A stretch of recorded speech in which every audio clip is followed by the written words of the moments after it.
Olá, boa noite. Chegamos na nossa aula número 12 e a penúltima aula dessa sequência de mini aulas sobre abordagens positivas em sala de aula. E eu estou muito feliz que você chegou até aqui. Então, a gente tem mais essa aula e tem outra aula no dia 11 e a gente encerra todo esse percurso. Muito obrigada pela sua confiança, por você estar aqui assistindo essa gravação, por você realmente estar empenhado, mandando mensagem, colocando lá no Telegram, enfim. Agradeço demais de coração por essas 12 semanas e semana que vem 13 semanas que a gente passou juntos aqui nessas mini aulas. Vou compartilhar com vocês para a gente começar. Então, como vocês já sabem, essa é a nossa rotina. A gente faz o check-in inicial, a gente vai falar um pouco sobre os nossos combinados, a gente vai ter uma atividade de aquecimento, uma dinâmica e aí a gente vai encerrar. Os nossos combinados são sempre ter um visual, uma imagem, um vídeo, algo que realmente ajude a gente a visualizar a aula. Não ter medo de participar, né? Não ter medo de errar, então participar, colocar sua opinião, dizer o que você acha. Para nossa aula ser segura, a gente sempre vai ter um planejamento, uma rotina. Peço que você seja um ambiente calmo, sem muita distração. Para aula ser eficiente, o microfone no mudo para que não atrapalhe na hora da gravação e tentar implantar os ensinamentos na sua realidade e assim medir os resultados.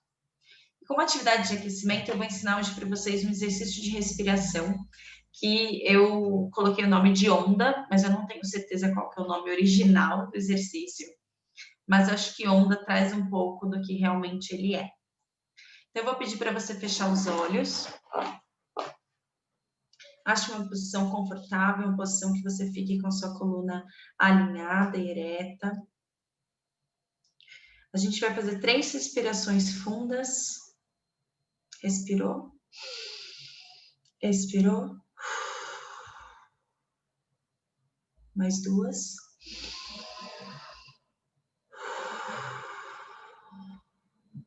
Última vez. Agora você vai colocar as suas 2 mãos na sua orelha, tampando a sua orelha. E aí você vai perceber que o som vai ficar um pouco abafado. Eu quero que você se imagine dentro de uma praia. Quero que você se imagine andando pela areia, com água batendo nos seus pés. E ainda mantendo as suas mãos sobre as suas orelhas, você vai fazer as 3 respirações novamente. Quando você inspirar, você vai imaginar a onda vindo. Quando você expirar, essa onda vai com ela. Todos os pensamentos negativos, preocupações, ansiedade. Vamos tentar? Inspirou. Expirou. Inspirou, vem a onda. Expirou, vai a onda. Última vez.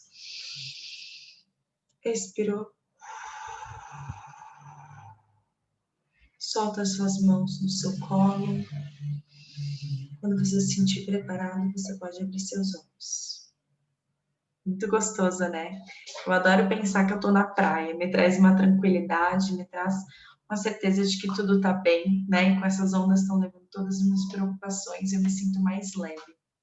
Espero que vocês estejam se sentindo assim também para a gente começar a aula de hoje. E sabendo que também esse exercício você pode fazer com seus alunos, né, de qualquer faixa etária. É muito fácil para eles imaginarem a praia e ouvir essa onda vindo e indo. Bom, a dinâmica de hoje, ela pode ser aplicada com alunos e é para a gente falar um pouquinho sobre soluções e consequências. Então, eu quero que você se imagine numa roda com seus alunos, né? No caso aqui, você vai ser meu aluno. E a gente vai pensar num problema que a gente está tendo em sala de aula. E, no caso, esse nosso problema vai ser alunos que vão para o banheiro e nunca mais voltam. Ficam a aula inteira fora da sala porque foram no banheiro, enfim. E não é nenhuma questão fisiológica, né? Realmente estão andando, indo em outro lugar, encontrando gente no meio do caminho, enfim, não sei. E aí a gente vai tentar pensar em como a gente vai trabalhar com essa situação. E num primeiro momento, a gente vai perguntar para os alunos, e eu pergunto para vocês agora. Me digam, o que a gente deve fazer com esses alunos por causa dessa atitude? Então, o que eu posso fazer com esse aluno para ele entender que isso não se faz, que não é assim que funciona? Qual que é a consequência que eu tenho que aplicar para esse aluno que está ficando muito tempo lá fora?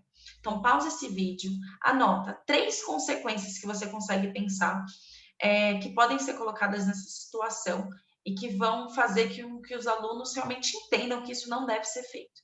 Então, escreve e aí você volta aqui para a gente conversar. Escreveu? Então, vamos lá.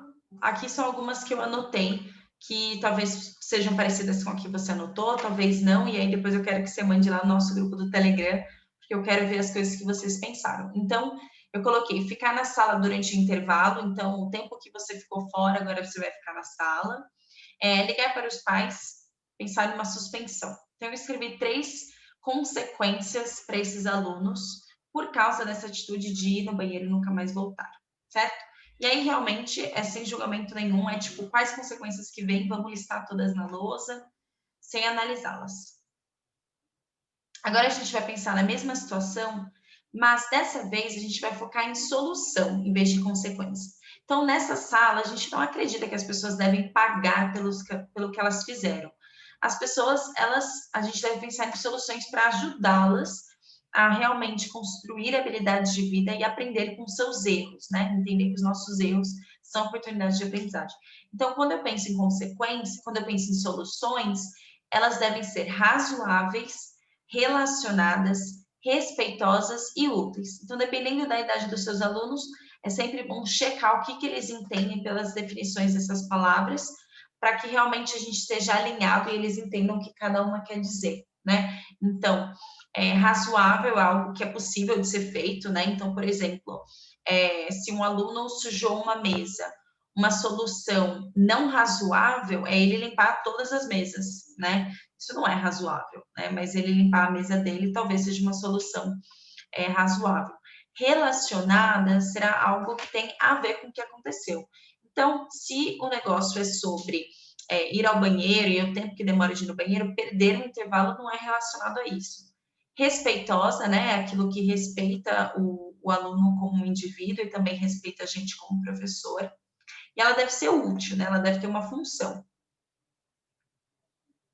Pensando nessas 4 características, é que eu devo pensar nas minhas soluções.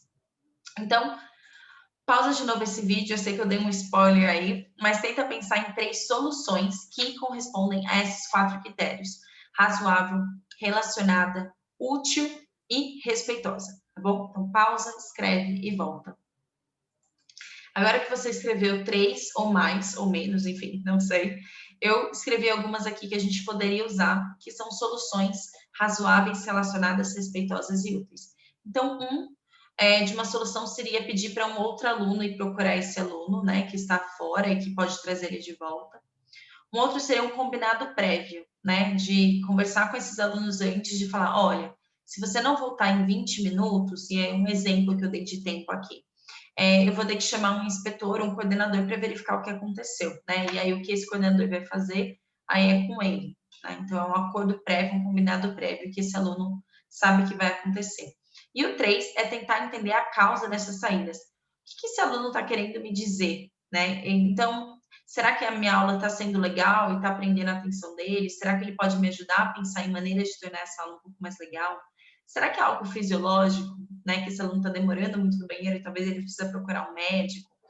Será que, enfim, qual que está por trás desse comportamento que está lá embaixo daquele iceberg? Lembra da nossa aula sobre o iceberg?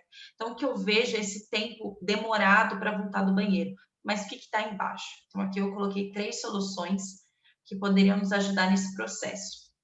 E aí você pode fazer o mesmo processo com seus alunos. Apresenta o problema, pensa nas consequências, depois pensa nas soluções e deixa essas 2 listas lado a lado.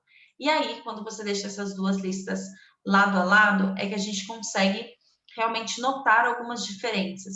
Então, que diferenças vocês notaram entre essas 2 listas, né? Então, eu vejo, por exemplo, que a nossa primeira lista era muito focado no aluno, né? No que ele fez, que ele deve receber uma punição por causa disso, ele deve pagar pelo que ele fez. Já nossa segunda lista, eu vejo muito mais algo buscando uma solução, né? A gente não vai ficar batendo no martelo daquilo que aconteceu, mas como que a gente pode resolver? O que eu vou fazer daqui para frente? O que pode ser feito? Como isso pode ser trabalhado? Como que essa abordagem pode ajudar a gente na resolução de problemas durante as reuniões de classe? Então, quando você faz uma reunião de classe na sua sala, como esse processo, como incluir isso para os alunos, explicar todo esse passo a passo para os alunos, ajuda eles durante uma resolução de problemas numa reunião de classe? Porque muitas vezes os alunos estão acostumados com vir com consequências. Esse é o primeiro passo deles, é o que eles vão trazer primeiramente, é o que eles estão acostumados, é o automático. Então, como que eu posso fazer para esse aluno entender essa diferença da solução e da consequência, entender que na nossa sala de aula a gente está buscando por soluções? Então, por que que é importante todo esse processo?